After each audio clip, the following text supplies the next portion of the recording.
using pictures from space, Elon Musk pulls off an engineering feat. He sent his own kind of rocket man on board a Tesla Roadster into orbit. Elon Musk has outdone himself this time. But this is much more than a publicity stunt involving just a car in space. Let's start with the science. This afternoon, SpaceX launched the world's most powerful rocket, and it's a major milestone for the company. And this is a live look at what's happening right now in space. That's Elon Musk's own Tesla convertible in orbit. The driver is a mannequin he's calling Starman. But CBS reporter Manuel Borroquez shows us what came down is also making news. 他刚说那句话 "What came down is also making news"， 因为刚刚还不是说那是 reusable rocket， 所以呢，等我下，所以呢，他是把那个火箭喷出去以后，让那一台车子进入太阳的巡回，然后那个火箭又回来了。过去。过不去。你从后面看。我要这边等哦。好，好，继续。 27 rocket engines fired at once, sending the Falcon Heavy into space, and the SpaceX crew into applause. I don't know if you can hear all that cheering. It was an outstanding flight of the Falcon Heavy. The mega rocket combines the power of 3 SpaceX rockets into one, generating over 5 million pounds of thrust, enough to launch a 737. It's a very big step forward. We haven't seen a rocket this powerful since the space shuttle retired back in 2011. SpaceX founder and CEO Elon Musk spoke with CBS space analyst Bill Harwood Monday at the launch pad. What does the country with this rocket? And this rocket's great for a lot of reasons. It's something that I think inspires the public, and you could actually send people back to the moon with the Falcon Heavy, the overall refueling, send people to Mars. The payload on this test launch is Musk's midnight cherry Tesla Roadster with a dummy named Starman. It's headed for an elliptical orbit around the sun that extends as far out as Mars, and it could remain in orbit for hundreds of millions of years. And the side boosters that got the Falcon Heavy into space, Musk got them back intact. They stuck their landings at Cape Canaveral Air Force Station. Manuel Borroquez, CBS News, Kennedy Space Center. All right, we got it. 他最后面在讲的那个，他们是飞回来的哦。其实它那个火箭呢，它的构造是有一个主要的 booster 跟旁边的2个 side booster。中文我不知道怎么翻译耶，你们有什么好的翻译吗？引擎或推进器那类的。它呢，就是其中总共中间那跟2个 side booster， 总共有3个嘛，但是只有2个顺利飞回来，他们2个是同时飞回来，就是你刚看到的照片。但还有一个呢，就是不幸掉到大海里面了，所以至少还有2个回来了。那我们再看另外一个影片，是在看说这个 Starman 它在外太空的样子，这个才30秒而已，没有声音。我不知道这个是模拟图还是真正的画面。你们刚刚有看到他车子里面有一个写一行字，有看到是什么吗？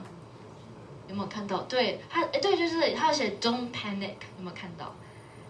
它上面呢放的不只是一首什么 "To the Mars" 的音乐哦，它还有放一些跟地球人类历史相关的影片的 CD 在上面，就是希望如果真的有人去挖到这一台车，他们就可以知道人类历史。再看最后一个影片，它是在讲When will Starman return to Earth？ 刚才我们看第一个的时候，不知道你有没有注意听到，他说The roadster will remain in orbit for millions or hundreds of millions of years， 所以是它还会继续在外太空那边环绕，大概有上百万年。那所以看一下 When will Starman return to Earth 这个。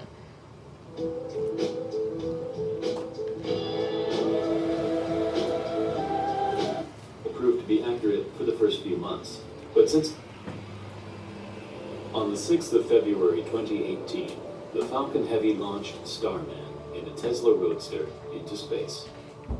During this spectacular event, Starman orbited the Earth for 6 hours, capturing beautiful images before the Falcon Heavy upper stage sent the car into an orbit around the sun. But where is Starman now? And will we ever see him again? In this video, we're going to look at the long journey Starman has been on since leaving Earth. We're also going to look at when he might return to Earth and the possible solutions we have for retrieving it.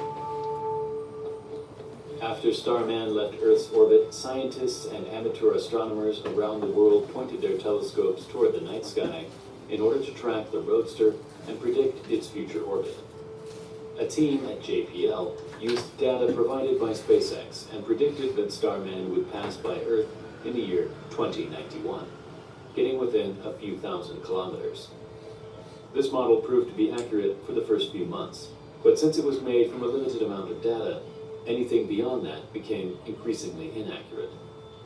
It wasn't until March of this year that we got a solid prediction of Starman's future.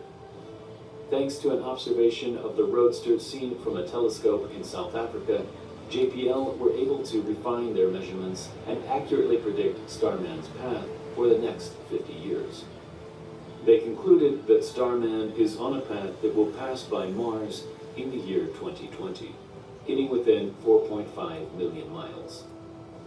At this point, the telescopes we have on Mars won't be capable of observing an object as dim as the Roadster.